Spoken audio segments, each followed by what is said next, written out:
La Torah, les mitzvot et l'antidépresseur.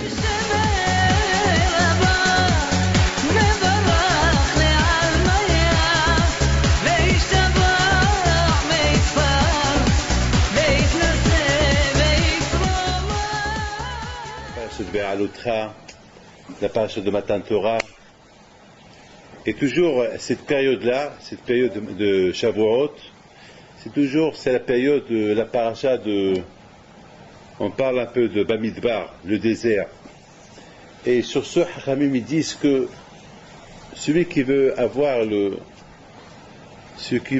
Bémet acquérir la Torah, Yassim Atzmo Kimidbar, il faut qu'il se comporte comme un désert.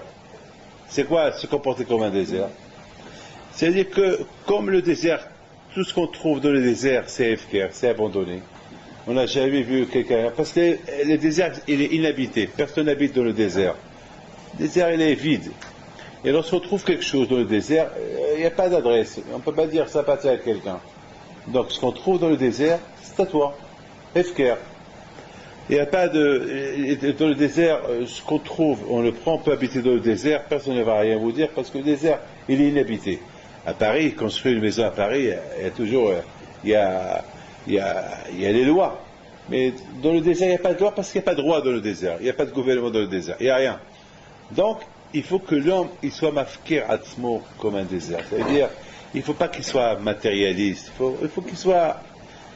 Il faut que son corps il soit uniquement pour Akadosh Baruch Hu. Il ne faut pas qu'il ait une ba'alout sur son corps, être méfané, rendre son corps gâté. Il ne faut pas. C'est ça le. Donc c'est la raison pourquoi, un an après qu'ils ont reçu la Torah, encore, on a vu que Akadosh Baruch Hu il a compté les Israël dans le désert, et c'est le désert qu'ils ont construit le Beit Hamikdash. Ça veut dire que, écoutez bien le Rikar. On a bien vu que le Beit Hamikdash, le sanctuaire, le Mishkan, a été construit dans le désert. Moi, toujours, je me suis posé une question. Et je me suis posé la question suivante. Pourquoi Akadosh Baruch Hu, le Beit Hamikdash, c'est une mitzvah qui se fait avec on a Israël, les Kohanim. La Abodat Hamikdash. C'est avec on a Israël. Construire un Mishkan, un Beit Hamikdash. Construire, je sais pas, le Kodesh HaKodashim, tout c'est à Yerushalayim. Alors pourquoi Kadosh Baruch Hu n'a pas attendu que les petits Israël rentrent en Eretz Israël et il faut construire le Beit Hamikdash?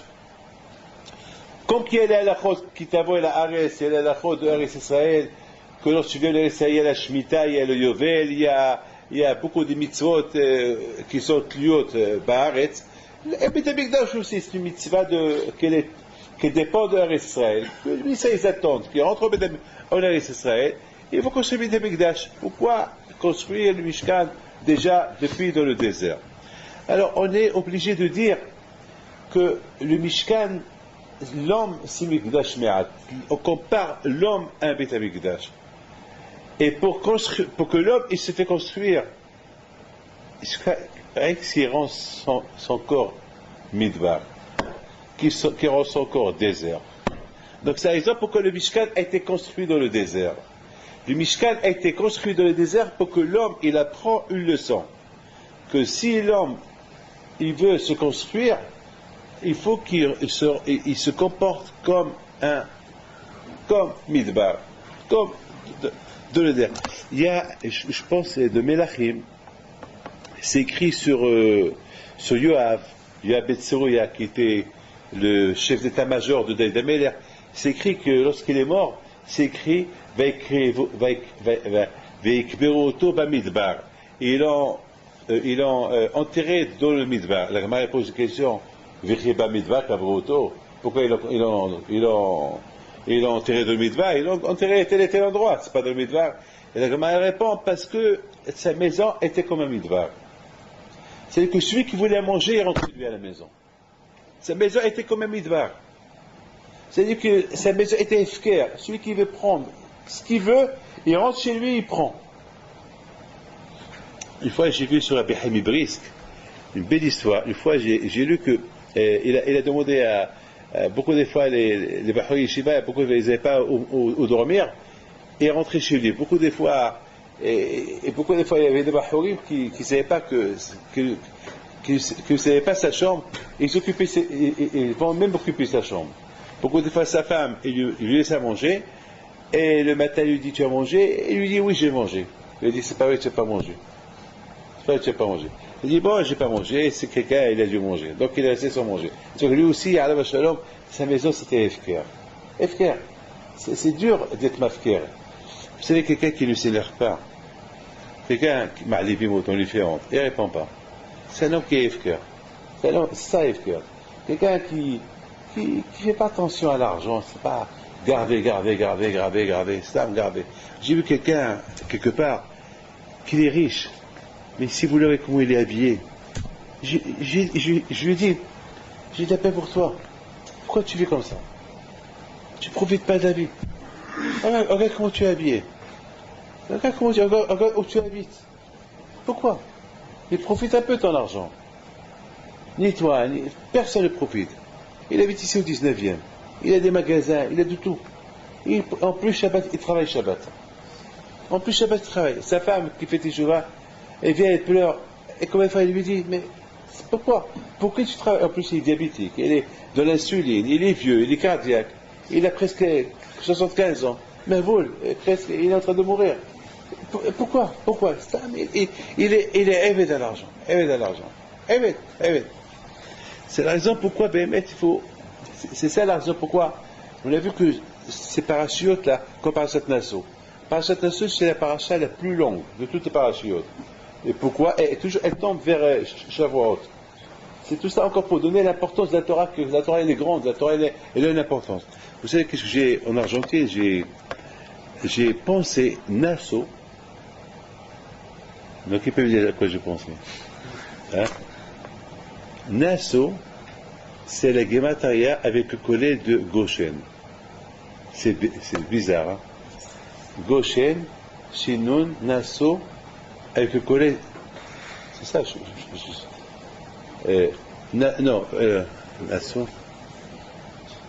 Nassau, Goshen, c'est Gimel.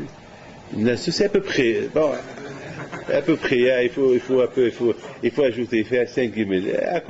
On va dire un long Gemataria. un petit Gemataria doublé. Mais ça veut dire que uniquement que quelqu'un, on va à Israël, on est à Israël, lorsque les Israël sont partis en Égypte, ils sont partis à Eretz Goshen. On l'appelle Tiva Aretz, Goshna. On lui a donné beaucoup de bons titres à Goshen. Pourquoi? Parce que Goshen, il y avait là-bas la Torah. Donc Nassau aussi, cette paracha, elle tombe toujours aux environs de Shavuot pour donner l'importance à Hag Shavuot. Mais peut-être que c'est pas ça tout mon Inyan. Hier, lorsque j'étais à l'aéroport pour venir ici, avec tout le monde qui était autour, on m'a dit donc je fais une petite Vartora avant le départ. Et puis j'ai posé une question. Parce que j'ai fait beaucoup de publicité là-bas de veiller, donner un peu le temps, veiller la veille de Shavuot. Bon, les Blétora, ils savent ce qu'on veiller, mais ici en France, Baruch Hashem, ça s'est beaucoup propagé, veiller la veille de Shavuot. Et là-bas, je voulais donner un temps à la veillée de Shavuot. Et puis, j'aurais posé une question. Vous savez pourquoi on veille à Shavuot?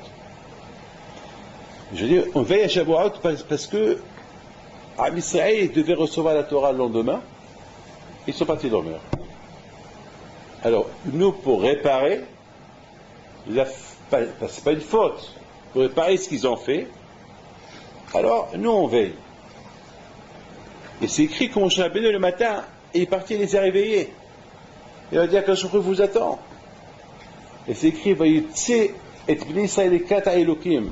il les a Il les a poussés de venir, allez. Mais moi, je me suis posé une question. Comment est-ce possible d'aller dormir? Quelqu'un qui a un problème avec un juge, il va dormir la veille. Quelqu'un qui doit recevoir un grand roi, il va venir chez lui, il va lui donner un cadeau en plus. Et un cadeau d'un grand roi, c'est un cadeau, c'est pas un stam un cadeau qui doit être un bon cadeau. Est-ce que c'est possible qu'il va y dormir? C'est impossible. Beaucoup de fois, moi, lorsque j'ai des longs voyages, je n'arrive pas à dormir la veille. Il y a ce qu'on appelle recevoir, être en contact avec Hachem pour la première fois, que Hachem, il va venir, il va descendre. Hachem, il a préparé les Juifs de ne pas toucher la montagne. Il y avait beaucoup de préparation. J'ai vu dans un livre qui dit qu'il y avait c'est écrit dans la Torah d'ailleurs, que celui qui approche la montagne, il meurt. Même les animaux, ils n'avaient pas accès. Personne ne pouvait approcher. Il s'est écrit le matin, Kolot Obrakim. Quoi, tu entends Kolot Obrakim, tu dors? Il voyait le feu. Le feu est sur la montagne. Et ce feu, c'est pas le premier jour. Ce feu était là depuis ça, c'était autour de la montagne, il y avait le feu. Je comprends pas. Lorsque, une fois, je devais rencontrer un chef d'État, la veille, j'ai pas dormi. Mais j'ai pas dormi, je me suis préparé, comment je lui parler, comment je lui dire, comment je lui saluer, je serre les mains, je serre pas les mains, je sais pas. Et si lui, les amas qui m'enlacent, est-ce que moi aussi je vais l'enlacer, c'est un roi. Est-ce que je l'embrasse? Et s'il m'embrasse, je sais pas. C'était tout dépensé. Il a fallu que j'appelle quelqu'un pour qu'il m'apprenne le protocole. Il me dit, ah mais David, sois normal. Normal quoi? C'est un roi, c'est pas normal. Il faut, comment je fais? Il dit, ah mais David, c'est normal. De toute façon, c'est lui qui veut te voir, donc toi, c'est pas toi qui vas le voir, c'est pas toi qui as besoin de lui, c'est lui qui veut te voir. Alors, donc sois un peu décontracté, c'est tout. Alors, ça c'est Melech Basar Vadam, ça c'est un roi qu'aujourd'hui il est là, demain il meurt. Mais là c'est Akadosh Baruch Hu là. Et il va dormir, c'est pas possible. C'est pas possible, il y a quelque chose qui ne va pas. Il y a une chose qui ne va pas. À tel point que Bémet, c'est pas quelque chose. C'est vrai, Rabotai. Vous savez pourquoi cette fête s'appelle Hag HaShavuot? Pour deux raisons. Une raison que tout le monde connaît. Elle s'appelle Hag HaShavuot parce qu'elle s'appelle à cause des 7 semaines qu'on a comptées. Parce qu'on a compté 7 semaines, on l'appelle Hag HaShavuot. Et alors, vous avez entendu quelqu'un qui compte quelqu'un après il fait une fête? C'est pas Hag HaShavuot. Allez à la règle, à Hag HaShavuot. Parce qu'on a calculé cette semaine, c'est Hag HaShavuot. Mais Rabotai, moi je pense que Hag HaShavuot, il s'appelle Hag HaShavuot parce que Shavuot, c'est Milachon Shvoa. Parce que ça s'appelle Shavuot, c'est serment. Shvoa, serment. Et c'est quoi la Shvoa? Lorsqu'ils ont dit Na'asi V'nishma. Lo yachel devaro. Lorsqu'un juif il dit quelque chose, ça s'appelle Shvoa. Pourquoi devant mon père là-bas, Shalom? Il me dit, David, mais tu as juré. J'ai juré? Papa, juré? Il m'a dit, tu m'as dit que tu avais faire ça et ça. J'ai dit, oui, je t'ai dit, mais je t'ai pas. Il m'a dit, un juif, ce qu'il dit, c'est Shvoa. Jamais j'oublie ça. 1 milliard de fois je l'ai dit. C'est ce que j'ai entendu de mon père, là-bas, Shalom. Il m'a dit, la parole d'un juif, c'est Shvoa. Et j'ai vu dans un livre avant-hier qui dit que tous ceux qui étaient autour de la Sinaï, c'est comme s'ils ont juré. Ils sont là, pourquoi? Parce qu'ils sont là-bas pour recevoir la Torah. Pam! Moi je dis plus. Le fait que Am Israël, ils savaient qu'ils ont été libérés de l'Égypte que pour recevoir la Torah, Hachem, c'est pas pour leurs beaux yeux, il les a libérés d'Égypte. C'est pas parce que... Et alors, ils allaient l'Égypte parce qu'ils veulent leur donner la Torah. Voilà, vous voulez la Torah? Sinon, vous allez crever là-bas. Comme les autres qui sont morts. Pendant la pluie de Makatfrocher, une bonne partie des Juifs, ils sont morts. Pourquoi ils sont morts? Parce qu'ils n'ont pas voulu. Donc, tu ne voulais pas quitter, alors. Pourquoi je fais pour le lumière? Vous vous êtes enrichi sur mon dos, vous vous êtes enrichi avec tous les miracles que j'ai fait, et vous restez en Égypte.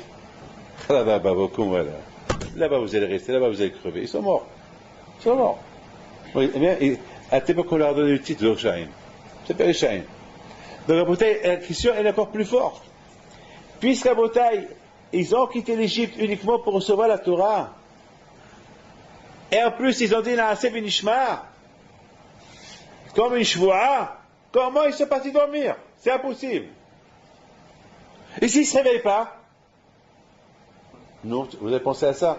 Et s'ils ne se réveillent pas? Alors, ils ne vont pas recevoir la Torah. Et si Moshe Rabbeinu ils n'auraient pas réveillé, ils ne vont pas recevoir la Torah. Alors pourquoi vous avez quitté l'Égypte? Quoi, vous prouvez de la Kadosh Baruch Hu comme ça, gratuitement? Alors comment ils sont partis dormir? Vous avez la réponse. Hier soir, avant que j'ai pris l'avion, j'ai dit comme ça. Après, je vous raconte une super histoire. C'est quoi être juif? Il y a une grande différence. Celui qui écoute un cours de Torah, celui qui étudie la Torah. Je n'ai vu dans ma vie beaucoup de gens qui font qu'écouter les cours de Torah. Et dans la rue, je les vois sans kippa. Écouter des cours de Torah, c'est super. C'est bien. Je ne dis pas que c'est pas bien. Mais ça ne va pas faire un changement dans le corps de l'homme, écouter les cours de Torah. Écouter, ça ne va pas faire un changement chez l'homme. Le changement dans l'homme, il va se faire lorsqu'un homme étudie la Torah. Je dis quoi, quelqu'un, t'as un mot, qui doit tout à l'heure, Arik, il m'a dit, parce que beaucoup de fois, je lui dis, Arik, tu étudies? David, j'étudie, et alors je dis, il n'y a pas que le temps, il faut que tu étudies, c'est pas possible. Tu travailles ici à l'Yeshiva, tu vois les gens qui étudient, et tu vois tous ces cours de Torah qu'on fait, et toi tu n'étudies pas, c'est pas bien, il faut étudier. Et qui s'y met tout à l'heure? Il m'a dit, bon, Rabbi David, j'ai une bonne nouvelle à vous dire. J'ai étudié une fois 1 heure, une fois je fais 2 heures, et Shabbat, j'ai fait 5 heures. Et à tel point que je suis parti à la maison, et j'ai pris un livre, je voulais encore continuer. J'ai déjà vu. Il y a une grande différence lorsqu'on écoute et lorsqu'on étudie. Lorsqu'on écoute, c'est comme, on écoute. On peut dire, a priori, écouter, c'est pour arriver à étudier. Mais si on écoute, et après on s'adapte à rien qu'à écouter, on s'habitue à rien qu'à écouter, on ne va pas étudier, ça ne va plus faire l'effet. La Torah, ce qu'on écoute, ça peut beaucoup de gens, je les vois sans qui pas dans la rue, avec tout ce qu'ils écoutent. Il y avait une fois quelqu'un ici, je parlais, il était comme ça. Il avait la bouche ouverte, et chaque fois il faisait comme ça. Et ça m'a que, j'ai dit celui-là, ça il va venir au collège celui-là. La façon comment il était, et le lendemain je l'ai vu sans kippa. Maman, sans kippa. Il me dit pardon. Je dis pardon de quoi? Je dis à moi tu dis pardon. Je dis mais pourquoi hier tu avais l'air d'être intéressé hier? C'est vrai, hier c'était un cours, waouh, c'était vraiment, je l'ai dit à ma femme, tout le cours je l'ai répété, et il est super, j'ai même pris une note. Tu as pris une note dans ta tête, ou tu as pris une note sur un papier? On prend des notes, mais il faut prendre des notes sur la tête, dans la tête, pas des notes sur papier. Des notes sur papier, tu perds le papier, tu perds tes notes. Mais lorsqu'on met des notes sur la tête, ça reste gravé. Mais je dis, voilà. La bataille, il faut savoir une chose. Le Rahim HaKadosh Alav Shalom pose une belle question. Il dit de Ka'at Yam Souf, Il vient Moshe Rabbeinu devant la mer. Il dit à la mer, de la part d'Hachem, coupe-toi. Et la mer, elle lui dit, non, je ne me coupe pas. Non, moi je me coupe pas. Et il a fallu que Moshe Rabbeinu, il prie à Hachem. Et Hachem, il se dévoile à la mer. Et là, la mer, elle se coupe. Et là, Rahayim Akadosh se pose une belle question. Il dit comment Rabbi Pinhas ben Yair, il a réussi à couper la mer, le Nahar, le fleuve. Beaucoup de tzadikim, ils ont coupé, ils ont voulu traverser. Il y a aussi un tzadik, on raconte sur Rabbi Shmuel Abehsera, comme ça on raconte. C'est une histoire. C'est pour ça ils ont le mot Abehsera, parce que le père du tapis. Parce qu'on raconte sur lui qu'une fois il devait voyager quelque part, il n'y avait pas de bateau, et il n'y avait rien du tout, et il n'y avait pas de Shabbat, et qu'est-ce qu'il fait? Il prend, et le bateau, je crois, il ne voulait pas, il a raté, il voulait pas, et qu'est-ce qu'il fait? Il prend un tapis, il le met sur la mer, il monte, et le tapis, il part, jusqu'à qu'il arrive au bateau. Lorsque le capitaine du bateau, il a vu devant lui un tzaddik, vite, ils l'ont fait monter dans le bateau. Tzaddikim. Shlomo Melech alav shalom, il faisait jurer l'air, il prenait un tapis, il montait sur le tapis, et le tapis le prenait là où il voulait, il s'envolait, c'était un vol d'oiseau, là où il voulait. Et il a visité le monde entier, Shlomo Melech, comme ça je vis dans un midrash. Il dit, Rabbi Rahim Akadosh, comment est-ce possible que Rabbi Pinhas ben Yair, il coupe le fleuve, et Moshe Rabbeinu, il n'arrive pas à couper la mer? Le Rav et le Talmid, il y a l'élève, il y a le maître. Le Talmid, c'est Rabbi Pinhas ben Yair. Lui, il réussit à couper le fleuve, il traverse, et pas le Rav, Moshe Rabbeinu. Et Rahim Akadosh, il donne une réponse extraordinaire. Il dit, il y a une grande différence entre Moshe Rabbeinu et Rabbi Pinhas ben Yair. Moshe Rabbeinu, il n'a pas réussi à couper la mer parce qu'il n'avait pas le zérout de la Torah avec lui. Parce qu'ils n'ont pas encore reçu la Torah. Il n'y a qu'avec la Torah, on peut changer la nature.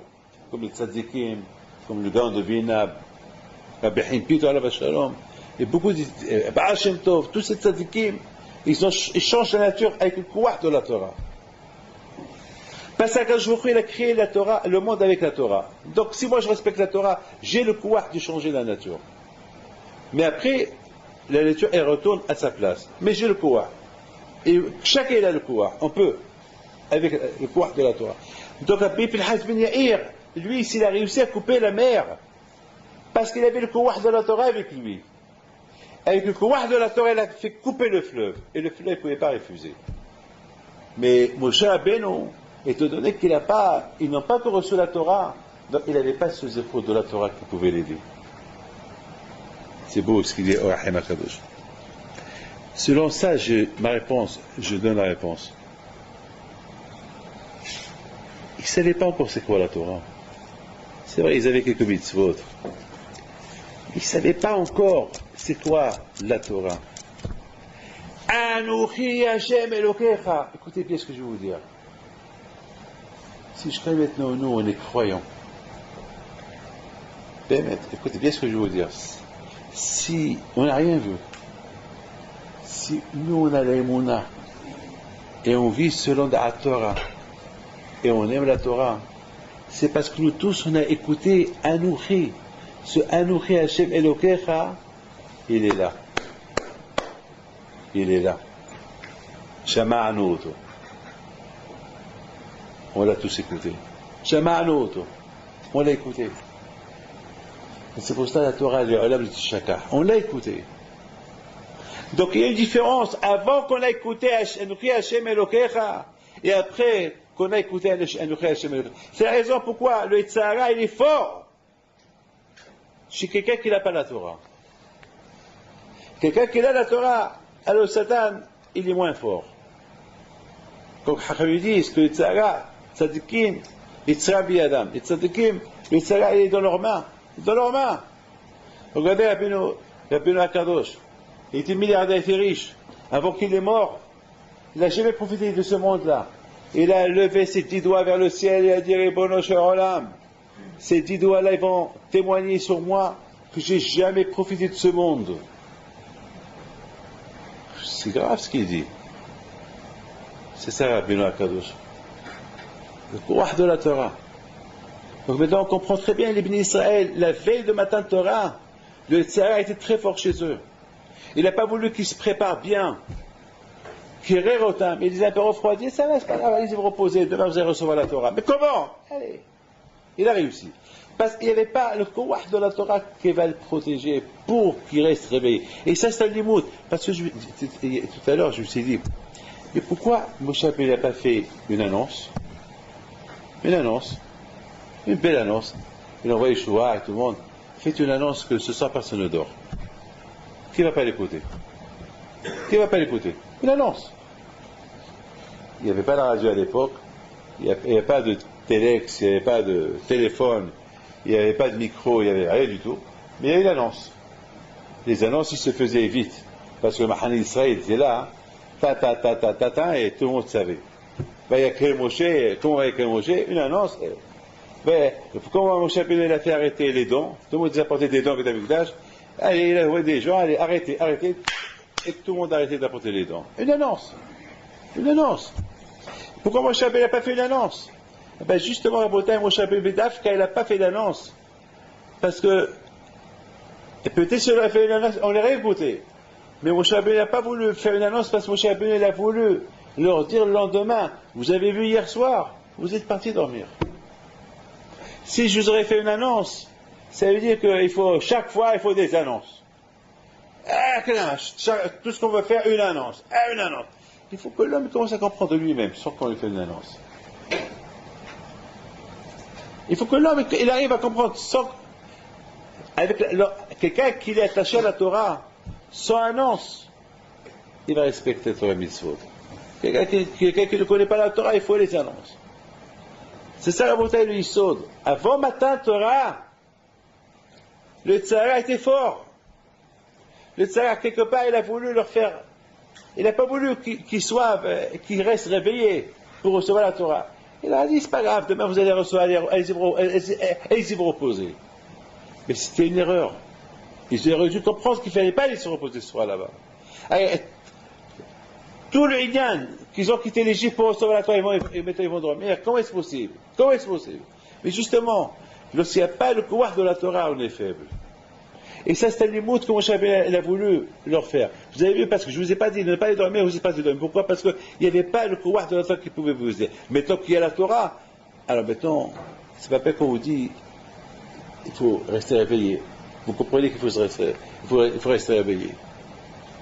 C'est des choses qu'on doit, nous, comprendre. Vous savez, à Bretagne, je vais vous raconter une histoire. Sans l'étude, il n'y a pas l'amour, il n'y a pas la chaleur, il n'y a pas d'enthousiasme à Kadosh Baruch Hu. Et de le respect des mitzvot.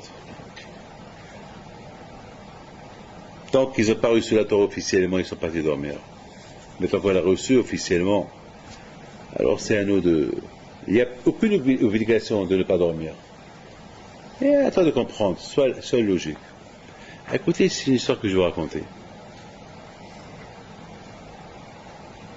Il y a un juif en Argentine, il me raconte, Javier, il me dit, Rabbi David, demain, il va venir vous voir, si ça ne vous dérange pas, un goy. Ce goy-là, il y a 2 semaines, et je l'ai rencontré à Paris. Parce que ce Javier-là, cet Argentin, était à Paris il y a 2 semaines. Il était de passage de la Chine, il a fait un stop là pour partir, et de là il est parti en Argentine. Il m'a raconté comme ça. Il m'a dit, je l'ai rencontré pendant que je faisais les achats. Fabio, qu'est-ce que tu fais là? Qu'est-ce que tu fais là? Et toi, moi, je viens de la Chine et je suis là, je suis venu là. Pourquoi tu viens à Paris? Parce qu'à Paris, pour voir mon rêve qu'il est là, qu'il habite ici. Ah, c'est bien, c'est bien.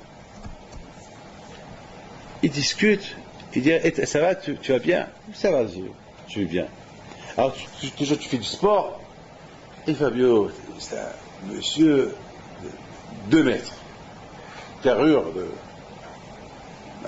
Une carrure de Hercule, quelqu'un de fort, grande taille, bien musclé. C'est un monsieur qui fait beaucoup de sport et il travaille beaucoup avec des trucs de sport, accompagnés.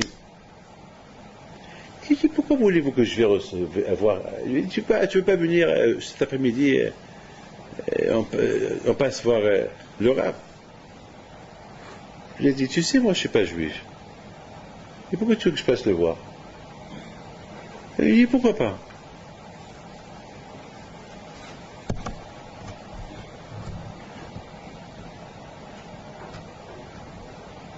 Il dit, toi tu as des problèmes, moi j'ai pas de problème. Et pourquoi voulez-vous que je vais le voir? L'histoire est terminée là. Ce mardi-là, mardi dernier, Havel vient me voir, il me dit, Rabbi David, il me raconte, vous savez, là j'étais à Paris, j'ai rencontré quelqu'un, un ami d'enfance, Fabio, Dada, et je l'ai rencontré, comme ça je lui dis, qui vient, et il me dit non. Je dis, pourquoi tu veux m'emmener? Il ne faut jamais dire à un goy d'aller voir un rave. Jamais. Il faut que le goy lui-même il a un problème, et qu'il ne faut jamais proposer à un goy. C'est Hilul Hashem. Le fait qu'il te dit non, c'est Hilul Hashem. Un juif qui te dit non, c'est un juif. Bon. Mais un goy, c'est Hilul Hashem. Jamais. Il ne faut jamais dire à un juif. Il m'a dit, ah pardon, je ne savais pas. Je dis bon. Il me dit bon, de toute façon maintenant, ce qui a été fait, il a été fait. Mais maintenant, c'est lui qui m'a appelé ce matin. Ah bon? Qu'est-ce qu'il y a? Qu'est-ce qu'il veut? Il veut venir te voir. Il arrive à Paris. Il avait mal dans tout son corps, à tel point qu'il ne pouvait plus bouger son corps. Il va chez le médecin. Il dit, bon, je ne sais pas ce que tu as, mais fais une série d'analyses. Étant donné qu'il est riche, les analyses après 1 heure lui ont dit, tu as la grave maladie. Mais maintenant, il faut passer un scanner, un IRM, pour voir c'est où passer. Il faut faire vite. Il a l'argent, les choses se font vite. Ils lui font un IRM et tout ça. Ils ont trouvé qu'il a la grave maladie dans ses poumons et un peu partout. Il n'avait rien il y a 1 semaine et en 3 jours, voilà ce qu'il a. Et les médecins lui ont dit, tu vis d'un jour à l'autre. Vous vous rendez compte? Quelqu'un qui n'a rien, quelqu'un qui est sportif, comme un éclair, on lui annonce, tu vis d'un jour à l'autre. Et à rigueur, c'est mieux qu'il crève tout de suite, une crise cardiaque, qu'il meurt tout de suite, qu'on lui dit, tu n'as rien, il n'avait rien du tout, et on lui dit, voilà, tu vis d'un jour à l'autre. Alors je suis parti monter le voir à l'hôtel, et voilà, je vois lui, sa femme, son copain, les 3 qui pleurent. Ils pleurent. Bien sûr, il y a de quoi pleurer.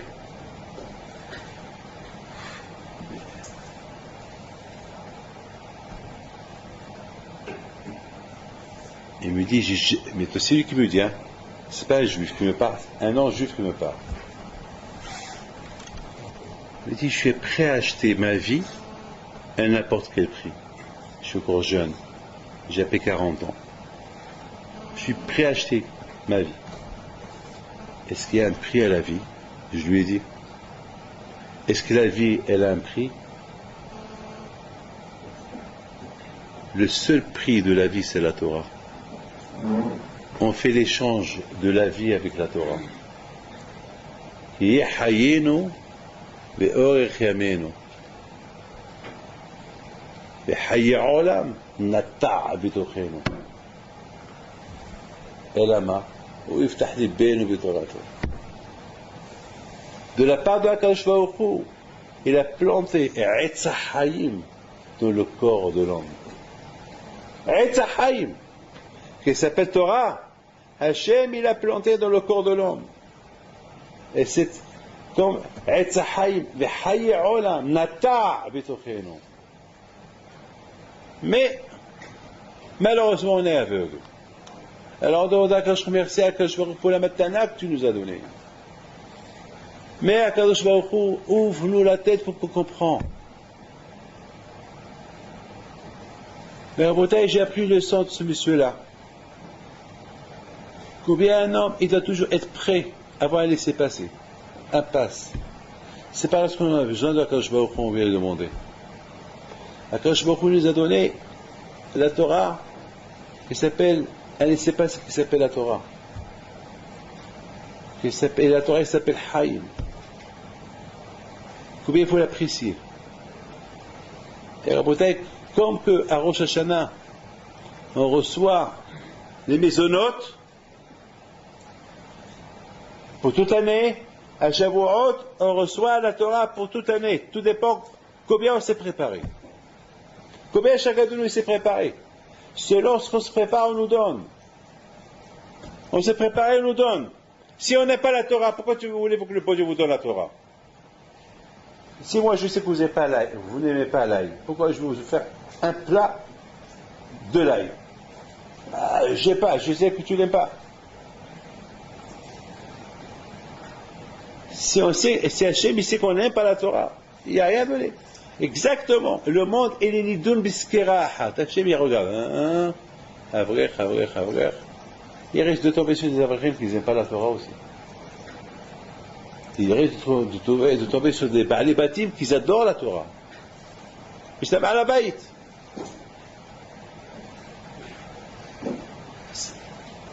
Hag HaShavuot, c'est Hag Matan Torah. C'est la fête de la Torah que Hachem il donne. Matan, il donne des cadeaux. Il donne. Il distribue. Comme à Rosh Hashanah, il donne la vie. Et à Kadosh Baruch Hu, il donne la Parnassa. À Matan Torah, il donne la Torah. Mais il donne à celui qui veut. Michel le Kabel, celui qui veut recevoir. Mais celui qui ne veut pas recevoir, on ne lui donne pas. Il va dormir. Puis il va rester réveillé, il va passer toute sa nuit à fumer une cigarette une après l'autre, comme il dit Benishhaï. Benishhaï, il apporte de Benishhaï, il apporte du Zohar Kadosh, combien il faut faire attention. C'est mieux d'aller dormir et de ne pas rester réveillé. S'il faut parler des bêtises, c'est mieux d'aller dormir. Comme ça, il dit Benishhaï. C'est mieux d'aller dormir. Si c'est pour faire des réunions, s'asseoir autour d'une cigarette et un café l'un après l'autre, c'est même pas la peine. C'est mieux d'aller dormir. Et faire rire les uns et les autres. Une fois j'ai arrêté quelques personnes en train de jouer les cartes. Je leur ai dit, ouais, c'est comme ça que Hachem a donné la Torah, les cartes. C'est ça ce que vous faites, les cartes, vous jouez les cartes. Poker. Haval, j'aurais dit Haval pour vous. Vous n'avez pas compris le sens. Donc à Botaï, c'est ça. Chacun de vous, il doit comprendre que cette paracha de cette semaine, il est super. C'est à l'autre. C'est-à-dire à Botaï, il y avait pour allumer la menorah, il y avait des madrigotes. Il y avait, je crois, trois marches. 3 marches. Une fois, j'ai expliqué, j'ai dit pourquoi ces 3 marches. Pourquoi pas une grande menorah qui soit toujours à la hauteur du Kohen et il allume. Pourquoi 3 marches? Et puis j'ai expliqué, j'ai dit que la Torah elle s'achète parce que la menorah, la dlaka, la menorah c'est le symbole de la Torah. Et c'est Bé'a l'autra. Ça veut dire il faut monter. La Torah elle a un pouvoir extraordinaire.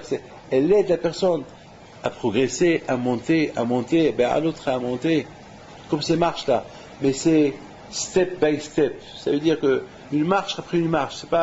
Tu peux pas passer les étapes, sauter les étapes. Il faut aller une marche après l'autre, une marche après l'autre. Et Bé'a l'autre est un autre. Et c'est comme ça que On ne peut pas acquérir la Torah comme ça d'un seul coup. C'est doucement. Donc, Rabotai, Hashem, Sfaim Hazek, ils disent, je termine avec ça, ils disent, Talmidim de Hashim Tov, que celui qui étudie pendant le mois d'hier, qui qu'il le passe bien. Malheureusement, ce mois d'hier, j'ai pas beaucoup étudié, pas beaucoup. J'ai donné beaucoup de shiurim, mais j'ai eu un mois un peu dur ce mois d'hier, mais j'ai pas beaucoup étudié. Mais Rabotai, je me suis contenté de dire, bon, tous les zouks que j'ai fait à gauche et à droite, c'est que Hachem il le compte comme si moi-même je me suis assis, j'ai étudié une sugia ou quelque chose. Mais après, pas le Rabotai, l'Eka, c'est la vraie réfoua, c'est d'étudier la Torah. Et vous n'avez pas le choix. Étant donné que vous êtes des Azavrechim, vous n'avez pas le choix. Vous n'avez pas le choix. Vous n'allez pas être des mécaniciens. Vous êtes des mécaniciens. Vous n'allez pas être des commerçants. Vous n'allez pas être des chauffeurs. Vous voyez vos chauffeurs? Jamais. Donc vous êtes condamnés à étudier la Torah toute votre vie. Vous êtes tous condamnés. Et personne ici qui est... Vous êtes tous condamnés. Alors, puisque vous êtes tous condamnés à étudier la Torah, alors il faut avoir le zéchout que Hachem il vous donne la matana, matan Torah, la matana. Et cette matana, c'est les poum tzara, la façon qu'on se prépare, on reçoit. Alors je souhaite à vous tous que vous recevez Hachem une bonne matan Torah, un bon cadeau qu'elle rassemble, et que Hachem vous donne bracha, betzlaha, briut, et Hachem, et la parnassa, génération, et chinour, vos enfants. Vous savez, Rabotai, il y a une femme qui vient chez moi, elle vient chez moi en Argentine, elle est venue chez moi. J'ai beaucoup admis ce qu'elle a fait. J'étais bémet, c'est extraordinaire. Elle vient chez moi, elle me fait comme ça. Elle me donne une photo. Je sais pas quelle, c'est à la mode aujourd'hui, ils apportent des photos, je sais pas. Moi, j'ai pas. Et surtout, et parfois, ils apportent des photos pas bien. C'est à la mode. Et si les gens qui viennent me voir ici en France, je leur ai enlevé cette habitude. Je sais pas pourquoi, je sais pas qui a ouvert ce pétard-là de montrer les photos. Et surtout à Miami, tous ces pays chauds, et les photos, ils sont terribles. Ils sont pas de sniout, pas de sanoua du tout. Et cette femme, une femme qui est un peu religieuse, elle me dit, Rabbi David, ça vous dérange pas si vous pouvez bénir cette femme, elle n'a pas des enfants.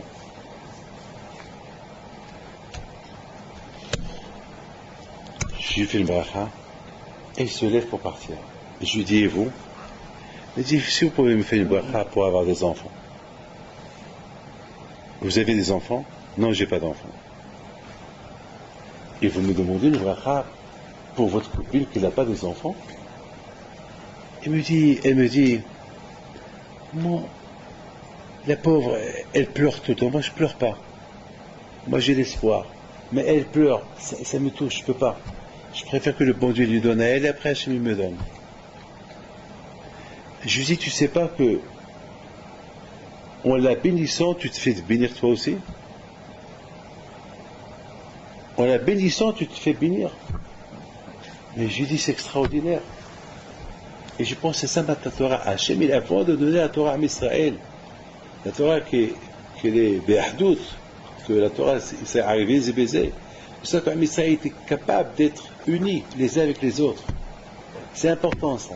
C'est très important avant ma Torah qu'il y ait ce lien de Ahdout. Donc s'il y a ce lien de Ahdout, on peut recevoir la Torah parce qu'il y a des mitzvot que moi je peux faire que toi tu peux pas faire.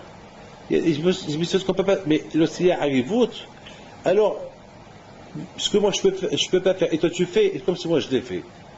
C'est-à-dire il y a une hakdama avant ma Torah. Parce que la Torah on peut pas tout la faire. Alors comment je vais faire? Alors je vais me dire, tu as fait ça, je dis non, je vais pas le faire. Mais s'il y a Harivut, Elle me dit, Hachem, tu l'as fait? Je dis, non, je ne l'ai pas fait, mais le fait qu'il y a Harivut, j'ai toujours aimé mes ennemis, alors considère. Ah, d'accord. Donc, c'est très important ce lien-là. Que Hachem vous donne bracha batzlacha, je souhaite Chag Sameach, et on se voit la semaine prochaine.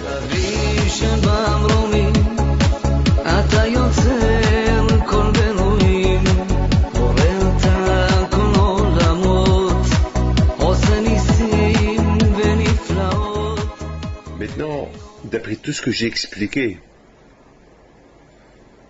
au Beth Midrash, là, que j'ajoute un petit mot capital que j'ai pas dit tout à l'heure. Tout à l'heure, je vous ai posé une question. Comment est-ce possible que les bénis Israël, ils sont partis dormir, sachant que demain, ils allaient recevoir la Torah? Alors, est-ce que une chose pareille, elle se fait?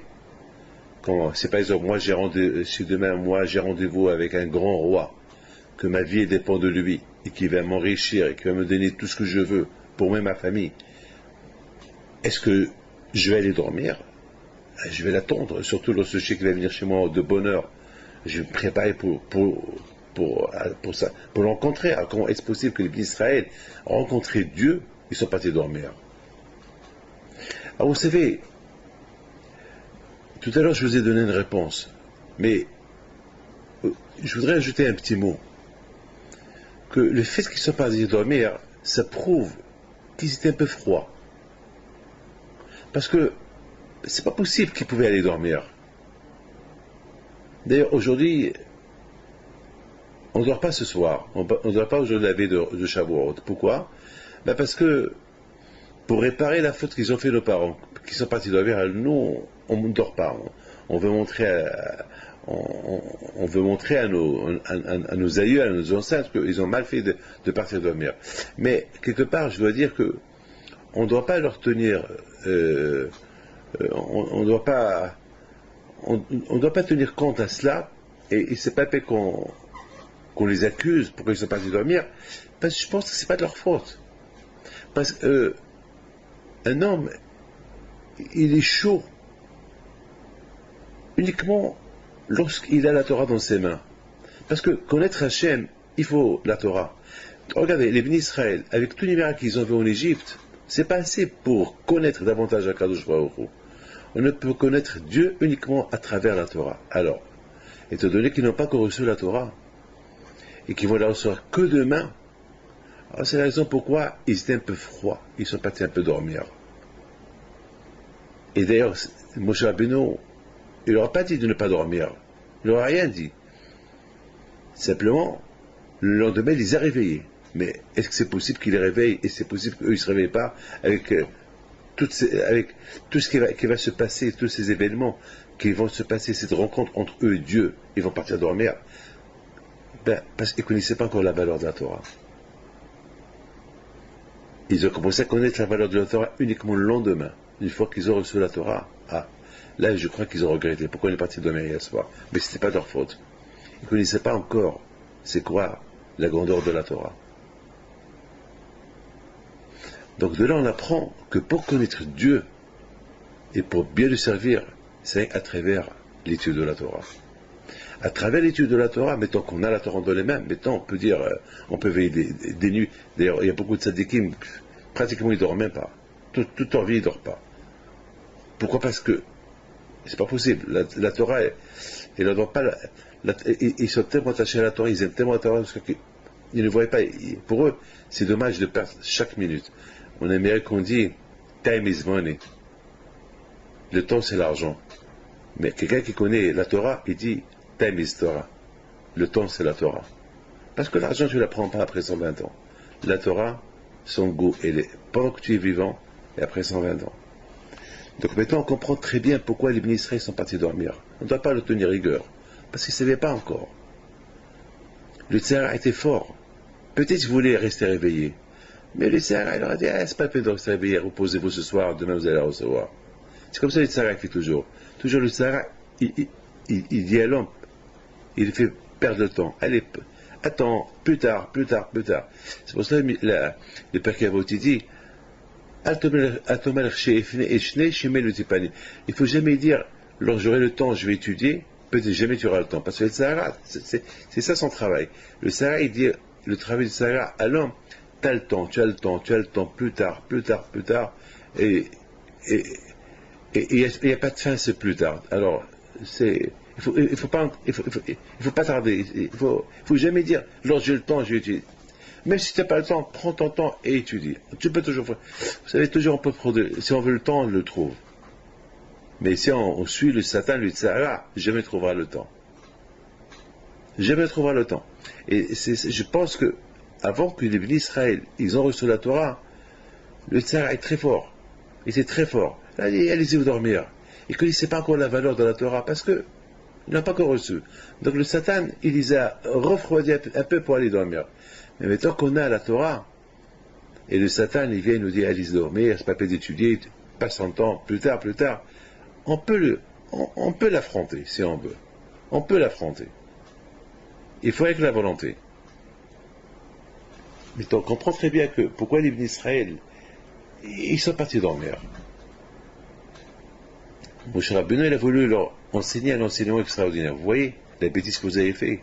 Au lieu que vous compreniez de vous-même que la veille de matin Torah, on ne dort pas, on se prépare, peut-être on révise le peu de Torah que je vous ai donné pour pouvoir rencontrer Hachem le lendemain.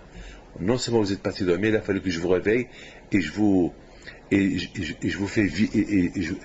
éveille.